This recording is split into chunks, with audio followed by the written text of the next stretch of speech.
Moussa Oumar Bari ngal ɗo kawrital noddangal so tawi ɓe jaɓi noto koko ɓe poti notade ɓe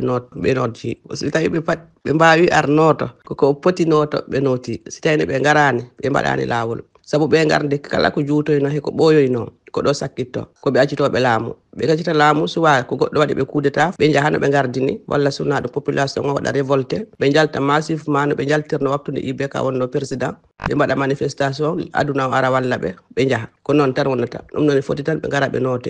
noto noddal ngal ɓe jooɗo par ce que neɗɗo so noddima so wiyanima mbimi wiyanma nda no ɓe gar ɓe jooɗo ɓe kalda e landaji politique nodduɓe wadɓe sifande wotere e noddude laamu Mali e yoɓe gartirta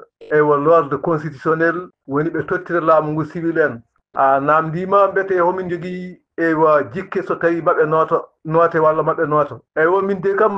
mi ala hen jikke so tawi ma laamu fadde walla laamu militaire uji so tawi maɓe nootoɓe walla hay so tawi ɓe nootimaɓe ɓene ɓe noototakoɓe kam e mbaadi yuɓɓinde sumgoji tottita laamu ngu civil en ɗo Mali e Burkina Faso e Niger hoɓe jogii dental maɓɓe biyetengal AES ala e maɓɓe fof jogiiɗo anniya tottude laamu ngu civil en min kay ko jiimi ɗo ko ɓe mbaɗi ɗo ko walla ɓe mbaɗi ɗo ko systéme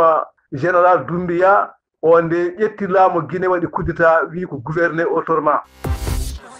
laamu faddego wongu Mali ngo e wakkati fuu e kokka sartiji ɗum tiɗo kasin ɗum witteɗo ɗum wonno ɗon ɗum watteɗo ɗum walaɗo e kala sarti fuu dokkaɗo so wakkati mum waɗi tan a yiyata fuu ala haali muɗum so wala haala fa hono den ko waɗa e muɗum yalla hono ɗum hani jogitirede hono ɗum hani ƴewrede Moussa Oumar Bari Mali ka laamu koɓe Mali ɓe ɗum woni koɓe mbiyete laamu faddego wongu Mali ngu min ka ko jiiye mabɓe tan ɓe ngala yimɓe hono wiyete